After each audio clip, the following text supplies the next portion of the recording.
Hoje daremos continuidade à nossa aula de introdução à linguagem Python. Bem, na aula anterior, a gente aprendeu como utilizar a função print, que é uma função de saída de dados.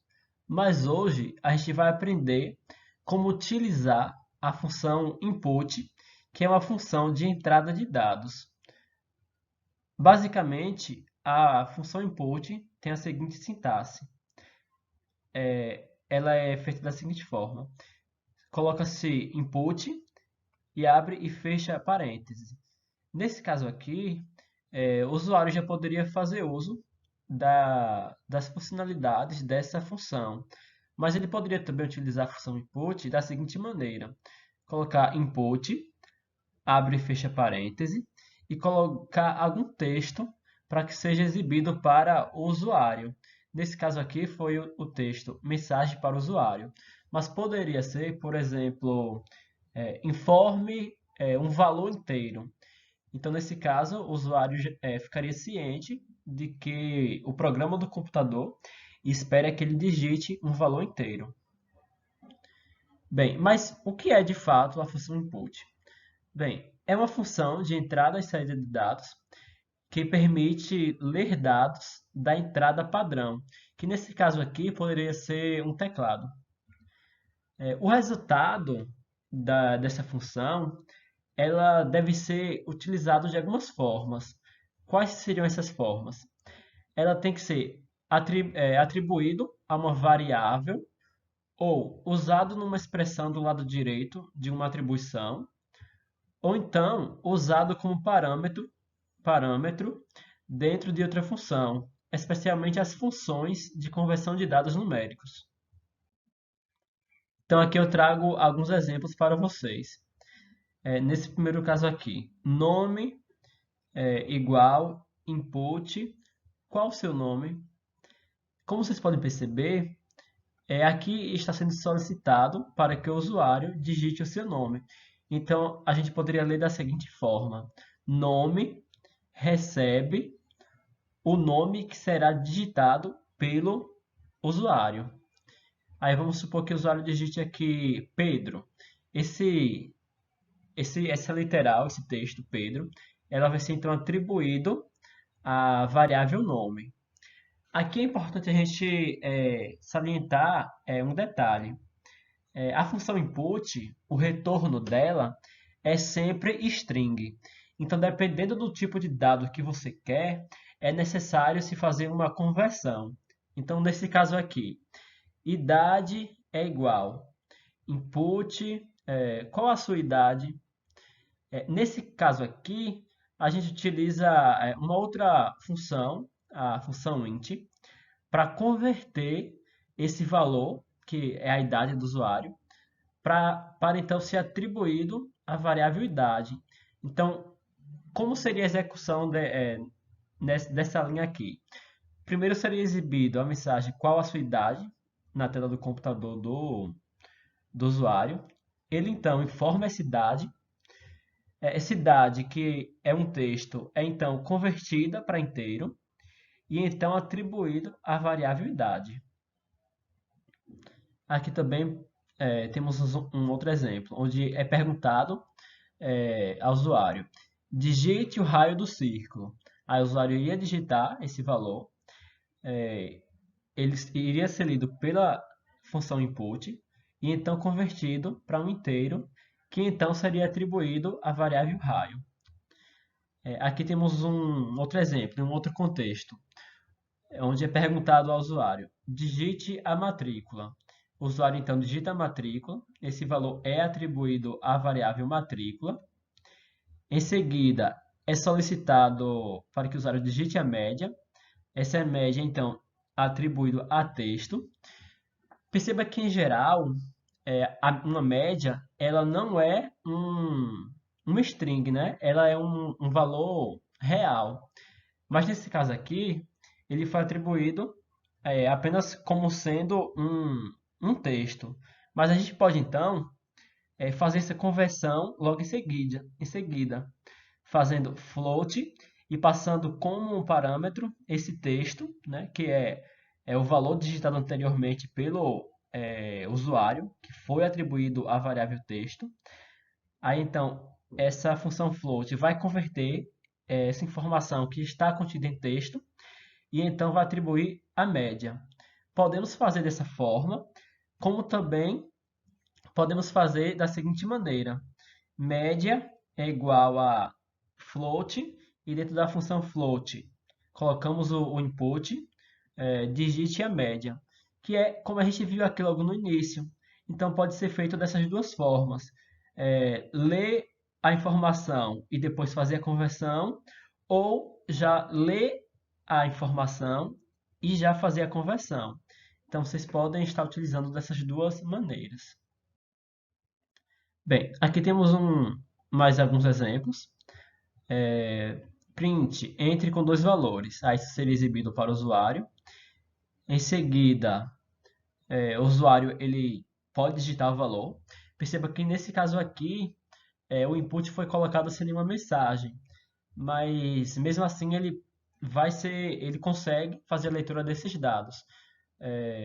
Mas é importante que, na maioria das vezes, vocês coloquem algum texto para que o usuário entenda o que é que ele tem que informar. Mas nesse caso aqui, como é a título apenas de exemplo, não é necessário. Então esse valor aqui é digitado pelo usuário, ele vai ser atribuído à variável x e perceba que ele já está sendo convertido. Nesse outro caso aqui, o valor digitado é atribuído à variável y e então é utilizada a função print para exibir esse resultado na tela do usuário. Ou seja, x é igual a %f e y é igual a %f. Perceba que esse %f é justamente um especificador de formato que a gente viu na aula anterior. Aí aqui ele vai exibir o valor contido na variável x e também na variável y, sendo x nesse primeiro caso aqui e y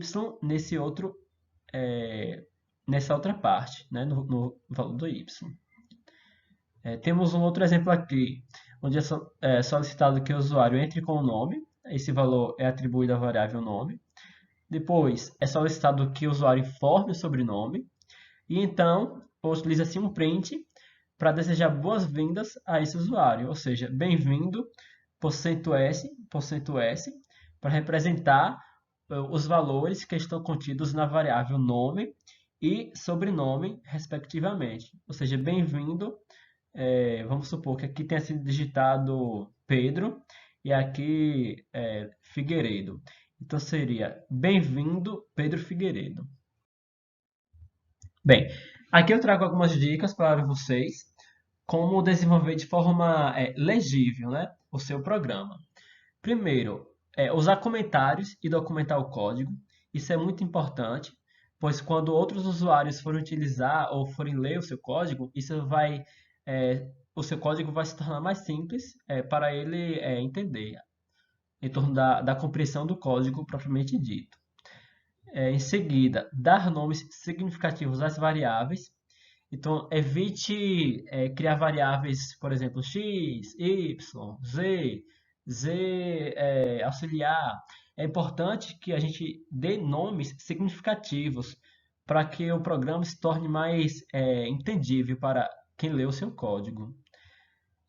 Depois, colocar parênteses nas expressões para que a ordem das expressões fique clara. Então é importante a gente respeitar isso, pois fica mais fácil até para nós mesmos, programadores, quando formos fazer alguma manutenção no código futuramente. Usar recuo para separar visualmente os blocos do programa.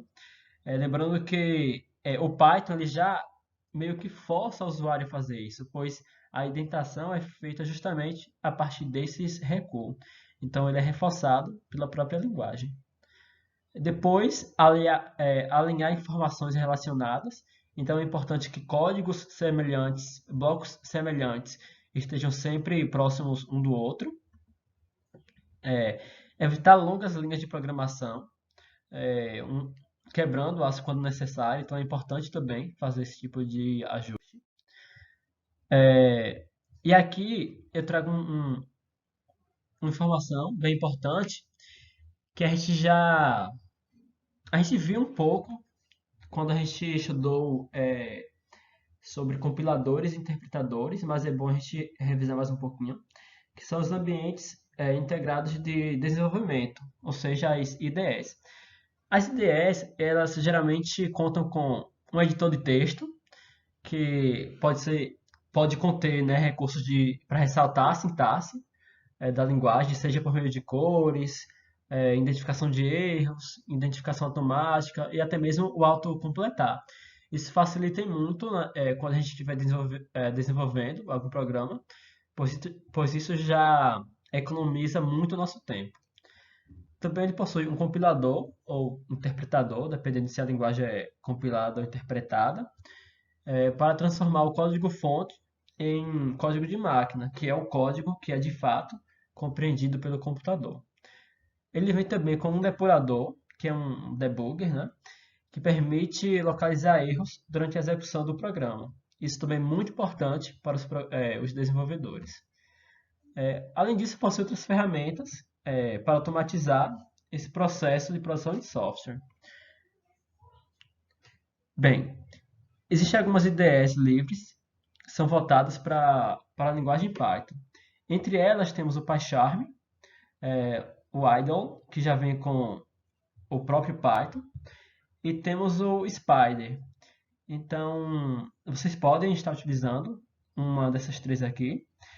Eu particularmente recomendo vocês utilizarem o PyCharm, embora ele seja um pouco pesado para algumas máquinas, ele é bem robusto em termos das ferramentas que ele possui, então ele possui infinidade de recursos.